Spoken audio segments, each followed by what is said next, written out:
बीते रविवार को हरियाणा के गुरुग्राम, यमुनानगर, कुरुक्षेत्र और सोनीपत के धनाना धाम में संत रामपाल जी महाराज के सत्संग का आयोजन किया गया। जनवरी की इस कड़कती सर्दी में भी श्रद्धालु सत्संग स्थल पर पहुंचे। भगतजनों ने बताया कि संत रामपाल जी महाराज समाज में आध्यात्मिक जागृति लाने का काम कर रहे हैं। नमस्कार जी। सत्साई जी। क्या नाम है जी आपका? निखिल दास नाम है जी। सर हमें एक बात बताइए, जो संत रामपाल जी के शिष्य हैं वो समय समय पर सत्संग का आयोजन करते रहते हैं काफी जगहों पर, तो इसका उद्देश्य क्या है कि संडे वाले दिन जो सत्संग यहाँ पे आयोजित होता है? उद्देश्य सत्संग करने के जो भगत समाज है जो सत्संग करता है उसके बहुत से कारण हैं, जिनमें से एक कारण ये बन जाता है कि सिर्फ यही एक ऐसा स्थान है जहाँ पे सच्चा ज्ञान, सच्चाई, शास्त्र अनुकूल भक्ति का मार्ग जो है वो समाज को प्रदान हो रहा है।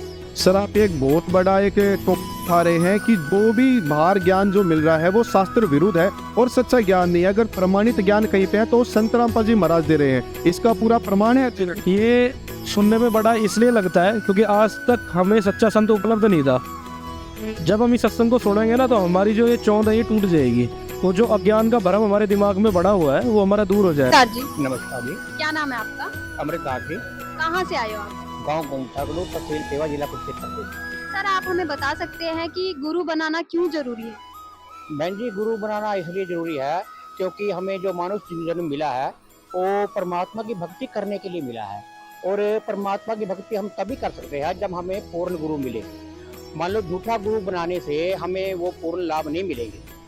जो ये संत गरीबदास जी के बारे में क्या है, नोमन सोच उलझा ऋषि रे जखमार, और सतगुरु ऐसा सुलझा दे उलझना दूजी बार। मान लो हम कोई नकली गुरु या कोई ऐसा गुरु बनाएंगे वो हमें पूरा ज्ञान नहीं देगा, लेकिन जो हम सच्चा सतगुरु बनाएंगे वही हमें पूरा ज्ञान देगा और वही पूरा भक्ति का मार्ग बताएगा। क्या ज्ञान बताते हैं आपके गुरुजी?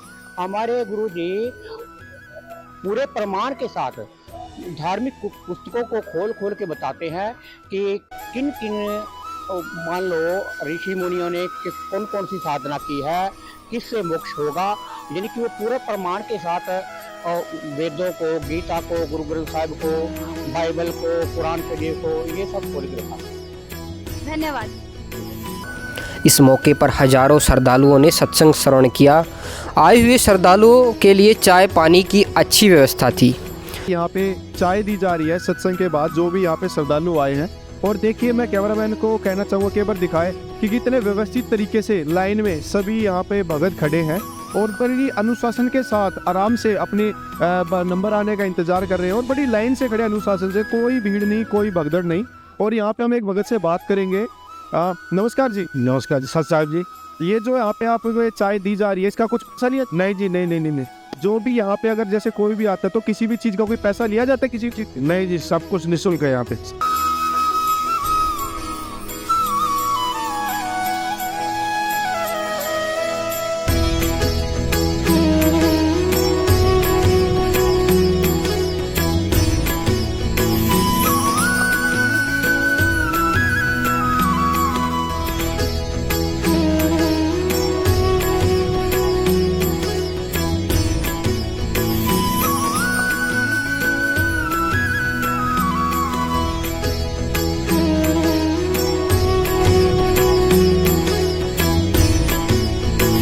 सत्संग के इस कार्यक्रम के दौरान छोटे छोटे बच्चे भी अपने माता पिता के साथ नजर आए।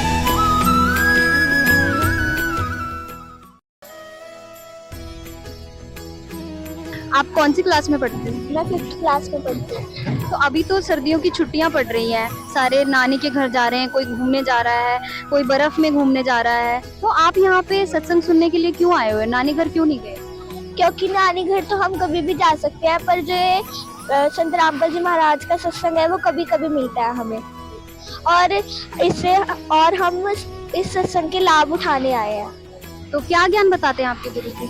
हमारे गुरुजी सारे चारों वेदों के ज्ञान का निष्कर्ष निकाल के हमें बताते हैं कि हमें किसकी भक्ति करनी चाहिए और किसकी नहीं। गुरुबिन माला फेरते, गुरुबिन देते दान, गुरुबिन दोनों निष्फल है चाहे पूछो वेद पुराण। इसका मतलब यह है कि गुरुबिन अगर हमें भक्ति करनी है वो भी नहीं होएगी, और अगर हमें वेदों को समझना है तो वो भी हमें एक सच्चा गुरु ही बता सकता है। धन्यवाद। सत्साई। नमस्कार मैम, नमस्कार जी, क्या नाम है आपका? हंसिका दासी। कि तो खेलने कूदने की उम्र है, आप तो अभी बच्चे हो, गेम खेल लो, गाने सुनो, घर पे एंजॉय करो, आप यहाँ पर सत्संग में आकर क्या कर रहे हो? लेकिन नाचने गाने का तो कहीं प्रमाण ही नहीं है। जो ये नाचना गाना करते हैं, अब पिछले समय में ये नाचना गाना ये वैश्याएं करती थी, और अब ये चीज सबने अपना ली है। आज के समय में सबने अपना ली है, लेकिन हमारे गुरु संत रामपाल जी महाराज कहते हैं कि ऐसा बिल्कुल नहीं करना चाहिए। नमस्कार मैम। नमस्कार जी मैम, यहाँ पर जो सनातनी पूजा का भाग 5 की जो वीडियो चलाई गई है, इसमें क्या बताया गया है? इसमें कुछ संतों का कहना है कि संत रामपाल जी के जो भगत हैं वो अनपढ़ है। ऐसी कोई बात नहीं है, सब पढ़ा लिखा समाज है और सब अपने ग्रंथों को खोल के पढ़ सकते हैं। संत रामपाल जी महाराज जी ऐसे संत है जो अपने ग्रंथ खोल खोल के बताते हैं कि हमारे ग्रंथों में ये लिखा है, और ऐसा समाज है कि सब पढ़ा लिखा समाज है, अपने ग्रंथों से मिला करके वो। जी मैम, ये तो हमने भी सुना है कि परमात्मा निराकार है, ज्यादातर धर्मगुरु बताते हैं कि परमात्मा निराकार है, कुछ जो है वो बताते हैं साकार है। तो इस चीज में जो दुविधा है, इसको कौन खत्म करेगा कि परमात्मा निराकार है या साकार है? इसकी दुविधा तो पूर्ण परमात्मा, पूर्ण संत ही दूर कर सकते हैं, जो संत रामपाल जी के रूप में आए हुए हैं, धरती पे परमात्मा के रूप में आए हुए हैं।